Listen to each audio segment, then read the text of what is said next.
Welcome to Oddball. I'm Charlotte Wilder. That's Amin Hassan wearing a Yankees jersey, which is sort of tough for me, but we're going to do the show anyway. It's going to get a lot tougher over that.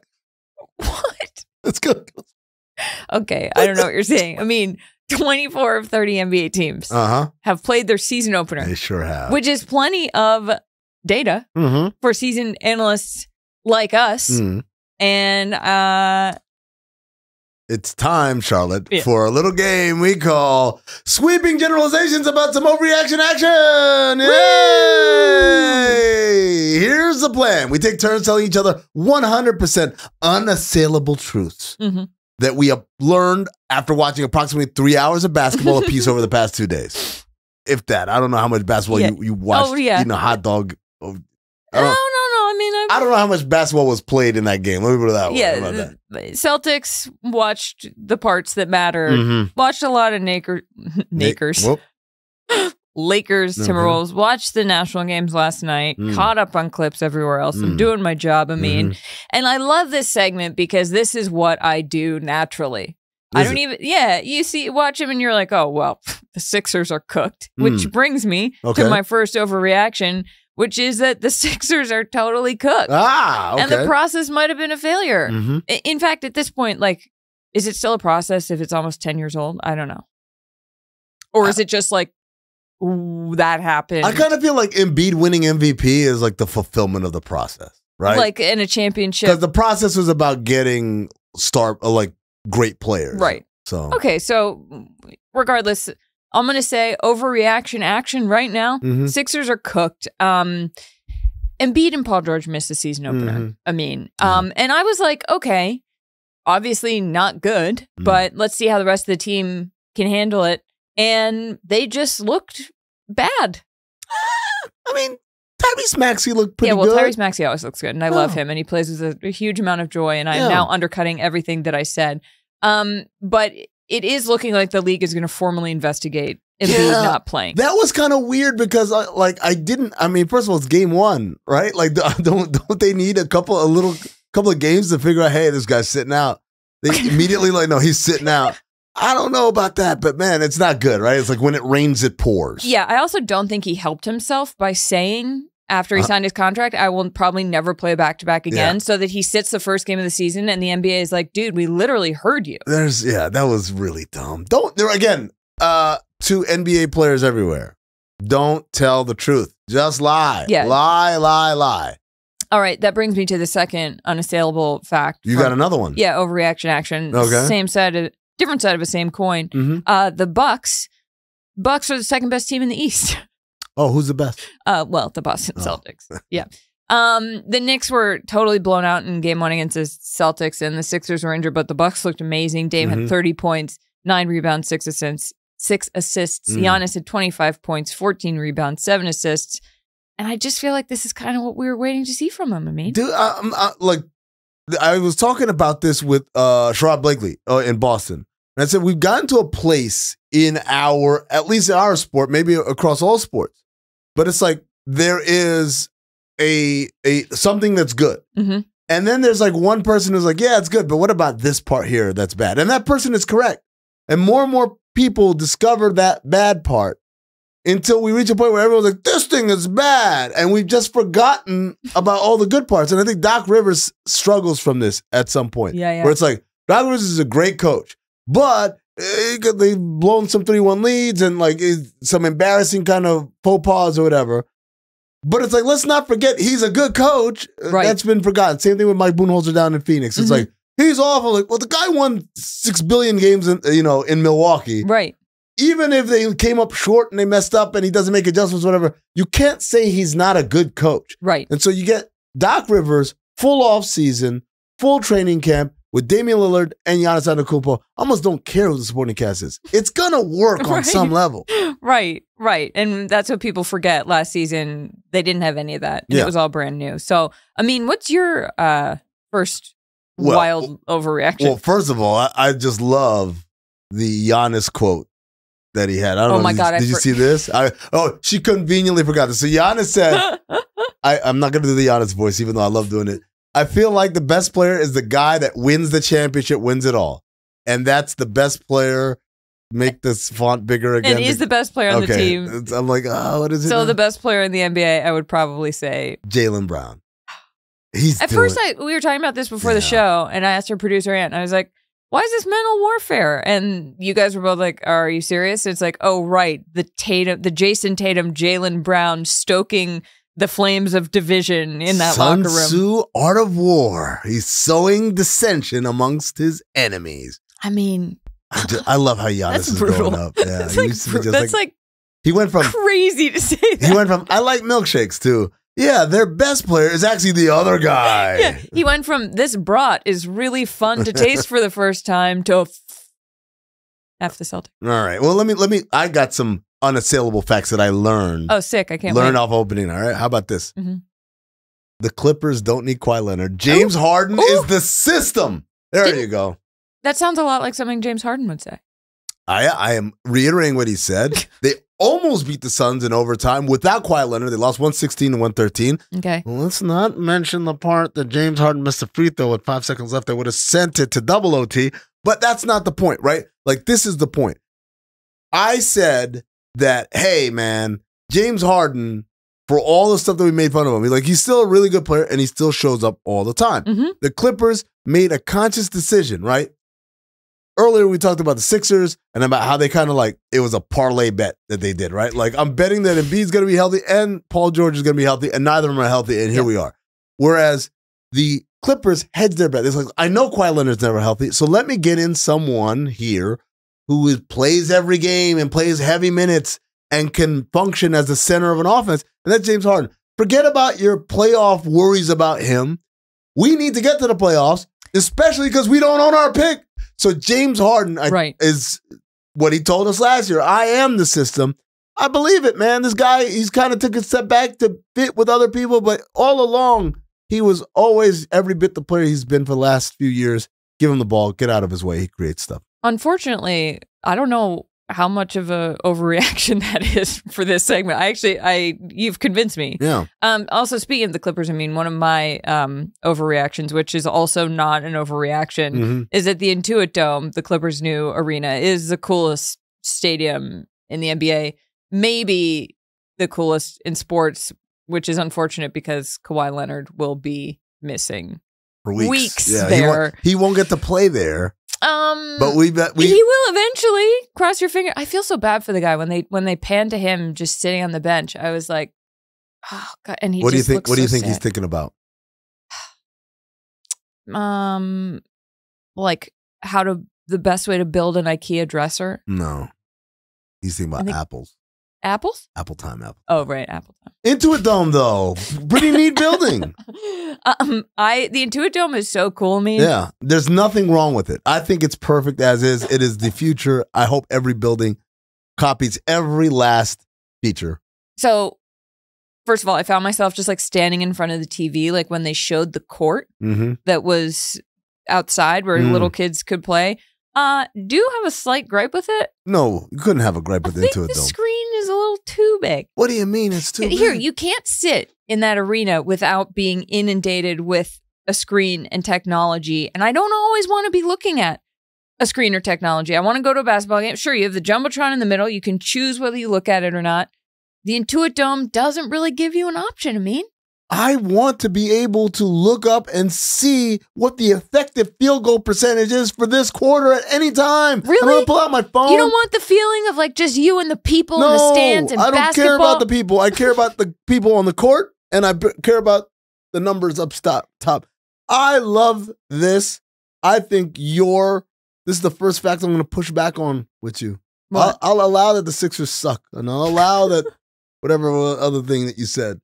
There was an unassailable fact earlier on. I don't pay attention when Charlotte talks, but Everybody I will not stand for that magnificent Jumbotron to be sullied by you. All right. Will you agree with me when I say it is an unassailable fact that Steve Ballmer is going to need his own personal training staff? Why do you say that? Did you see him going nuts on the sideline? This dude, it was you've seen the Windows 95 the unveiling, celebration unveiling where he's dancing on stage. It was that, but sitting down times 100. And I was like, this man is going to pass out. We need to have a defibrillator near the bomber at all times. Charlotte, if you, what was it, like 10 years ago, bought the other team in LA, right? And then set out to build this amazing building because you realize, hey, we're in a bad deal here at Staples. And then it happens. And you're playing well. And at this point, I guess he thought they were going to win the game. Yeah. These are all your dreams coming true. How could he not? Yeah, that's right. Maybe it's mean to take that tact because I think he's an easy guy to make fun of because he is publicly enthusiastic. But I have long said that I think we need to be nicer to people who are publicly enthusiastic. Like when Tony Romo freaks out about a call and everyone's like, oh, Tony Romo's so annoying. Let's celebrate joy. Let's celebrate joy. When you say it, I look at you and I'm like, what's a catch? What is he about to say after that? Nothing. I was just going to point out that Steve Ballmer, surprisingly, not that tall in person. Really? On TV, he looks like he's at least 6'4". He looks very big. I'm taller than Steve Ballmer. Oh, wow. Yeah, you richer than him, too? I'll look down on his bald spot. All right. Which is not that hard because he's kind of huge. All right. I got one. This one might get me in trouble. Uh-oh. The Heat are in deep shit, man. Whoa. Oh, man. That's a big statement to me. They got blown out in their home. Mr. Miami guy? Well, Miami guy, according Pat to Riley Pat called Riley. you a Miami guy, and now you're saying they're in deep. Now Pat's going to be like, you're not a Miami guy. I never was, Pat. You guys, 116-97, you lose to the Orlando Magic at home, your home opener. Jimmy and Bam were combined 2 of 13 for 12 combined points on Pat Riley night, no less. Here's the deal, Charlotte. And I say this I've said it the last 3 years. Hey, Miami, what's your big problem? Well, we're not good offensively. Okay, cool. What are you going to do about it? Absolutely nothing. Well, that's what I don't understand. They need help. They need offensive help. The plays are beautiful. They just don't have enough firepower. They need honest-to-God scorers, and they don't have them. So here's my question. I mean, why is there any reason, is there a concrete reason that you know of that they are not doing stuff, or is it that they just don't want to pay guys the amount that they would need to pay them to get superstars? I think, they've tried. They just have failed, right? They try to get Bradley Beal. Miami they try seems to like such an easy place to get guys to play. It's a lot harder when, you need someone to tango with you, right? Yeah. Like, it's like, oh, why isn't Damian Lillard there? It's like, it's not Damian Lillard's fault, and it's not Miami's fault. I see, yeah. Portland said, I'm not sending him come hell or high water, right? Right. Bradley Beal, right? Bradley Beal gets sent to Phoenix instead of Miami. Like, these are not things that they have control over. This is just the reality of this is why it's hard to do this job, because you have to convince people who are not necessarily invested in your success to work alongside you. And right. when you have trade partners that don't even care if this is the best deal available for them or not, then it's really hard. Yeah, out of spite. Yep. Oh, well, this has less to do with games and more to do with my Instagram feed. I think Barack Obama should be the commissioner of the NBA. What? He was on The Young Man and the Three. The Young Man and the Three. Yeah, it's how they rebranded JJ Redick's former podcast, The Old Man and the Three. It's now The Young Man and the Three. Who's the young man? Well, it rotates from NBA players. This year, this episode, it was Tyrese Halliburton. All right. And Obama's comments on the All-Star game convinced me, and I would think convinced you, that this is a move that has to happen, or at least co-commissioner with Silver, because Silver's not going to give that up. Yep. Can I say something, though? Y'all got to have a little more pride in that All-Star game. That All-Star game's, it's broke, man. Well, I mean, like, people just like not running. Everybody just trying all kinds of. Well, I'm not. It used to be when Kobe and Michael and Isaiah, those guys were playing, man. I mean, they weren't playing the way they did regular season, but they wanted to win. This sounds like a conversation with my pops right now. He's giving me the same speech. It insults the game. This guy is just what the league needs. Some real good old-fashioned, no-nonsense talk to the youngsters of the league. And, oh my God, it's Barack Obama himself. Welcome. Oh, hey, Charlotte Wilder. Welcome. Yes, welcome, because this is my show now. Mr. President, why are you wearing a lady's blazer? Well, I don't see gender. Yeah, okay, perfect. Convince us, Mr. President, that you should be the commissioner of the league and overthrow Adam Silver from his throne. Well, I've told Adam many a time, you're a little too nice. You need to tell these young whippersnappers like I did on The Young Man and the Three. Hey, young man, shoot more threes. with a hand in your face. That's what with makes a what? With a hand in your face. Shoot more threes with a hand in your face. You know, the All-Star game is broke. It's broke. I told him it's broke. And he said, oh, it's like talking to my old man. You know why? Because your old man remembers a time when the country had basketball players that gave a shit during the All-Star game. Mr. President, I have a question for you. Yeah. Do you think Tyrese Halliburton heard you? He seemed a little dismissive, and if he won't listen to former President Barack Obama. Look, let me tell you something, Charlotte. When the bubble was about to collapse and players were about to go, they were going to go on strike, they didn't call Adam Silver. They called me. They know where, yeah, you don't know the story? They called me. And I said, hey, play those games. Oh, you make a bigger statement by playing in the game. Excuse me, forgive me. Yeah, look, see? Casuals, I swear. Well, I've been in this game, 10 toes deep. You certainly have. I got my stripes. You have been a street cred, huge basketball fan, a huge supporter of basketball. I love basketball. I love the hoop. Have you seen me? I got a lefty jumper. I like to pass the ball, though. Craig Robinson, my brother-in-law, Craig Robinson, he knows. I know. At first time I played with him, he said, hey, Barack, you're on my team. I said, all right, pick and roll. He was on our show, and we greatly appreciated his time. Yeah, he's great. Is there anything that you want to get off your chest while you're here? You have the floor. Well, I mean, I'd like to also say that, you know, even though I like setting my teammates up, I got a sweet jumper. Baseline. One dribble pull-up, I go in either direction. Sometimes I'll spin back so I get to my left hand because I am lefty. But I'd also like to say that Amin Hassan, he's on to something because Zach Edey's a bust. Where's my camera? Right here? Zach Edey's a bust. Did you see that? It's the first game of the season, Mr. President. He fouled out in 15 minutes. He was like, oh my God, it's so fast right here. I don't know. Things are happening too fast. He did he had 5 points and 6 fouls. He didn't know whether he was coming or going. I know where he's going. To the G League. Go play for the Memphis Hustle. And while you're at it. Yeah. Yes, Mr. President? I saw a meme from The Onion that made me laugh a lot. Says, are you going to tell us? Yeah, it says that John Morant has matured and moved on to samurai swords now. Okay. When we come back, a new segment from Oddball called Odd-acity. Don't touch that dial. No, everybody. The audacity, the unmitigated goal, I swear.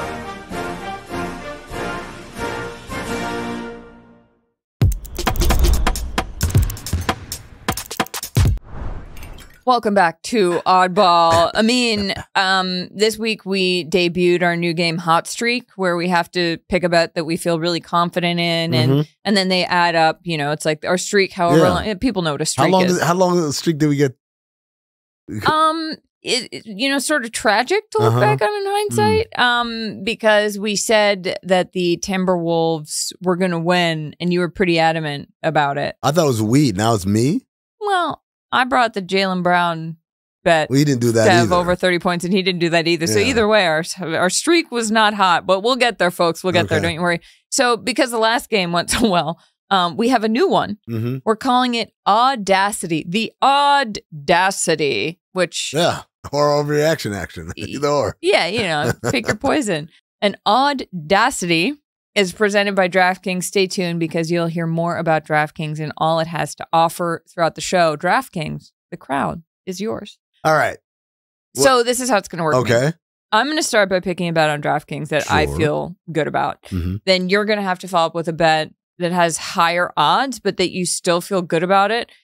We're going to keep going back and forth, picking new DraftKings bets with higher odds. It's basically a game of chicken. Okay. Like until one person is like, I cannot do that. That person taps out. And if the final bet hits, the person who had it wins. If the person who had the last bet, it's like an auction. If that bet doesn't hit, the person who tapped out wins. So I got a fun story about this, about auctions, right? Yeah. Because it's exactly like an auction where you have no intention on buying anything, but you want to appear to be wanting to buy something. So when a few years ago, I went to the Suns charity auction, right? And I was just there because it was an open bar and it was a fun time, whatever. With you don't say. Some of my friends. But we got seated directly across from where Robert Sarver, the former owner, was, who I used to work for, and we don't exactly. We all know what happened. We're not on the best terms, right? So as soon as I see this, I'm like, oh man, like I definitely have to kind of show him up, like, oh, go up against a really rich guy? Not go up against him. I'm just show him here and like, oh yeah, look, I make so much more money now than I did working for you. I can engage in these activities. So the first thing that goes up goes for like $30,000 or whatever.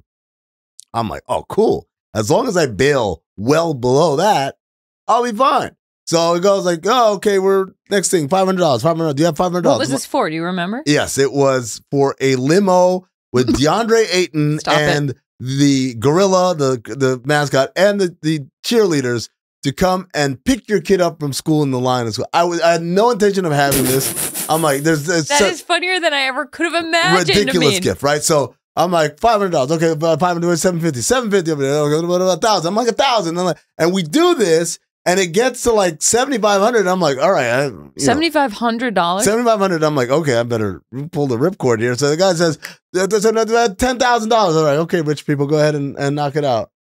$10,000, $9,000. I'm like, okay, guys, what are you doing? Oh my God. $8,000. No.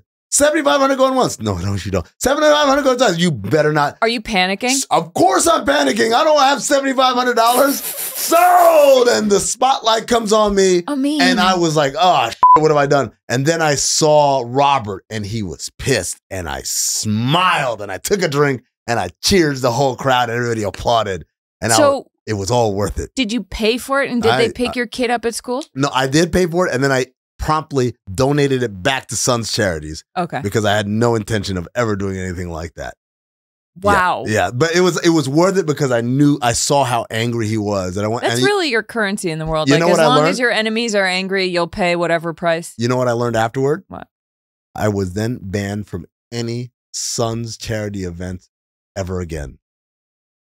Wow. And there was a witch hunt. I was like, who invited Amin? I'm like, yeah, that's right.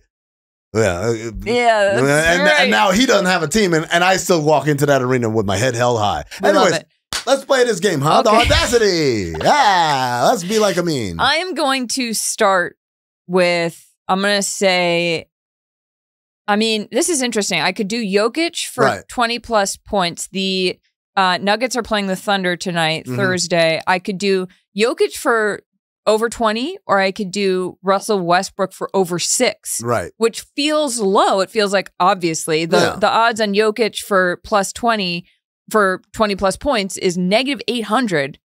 Russell Westbrook for over 6 points is minus 500. 6 feels like a lot easier to get to, but we don't know what his playing time is going to be. We don't know how they're going to use him. So I am going to start with the more sure bet. I'm going to take Jokic, who's going to have over 20 points tonight with odds that are minus 800.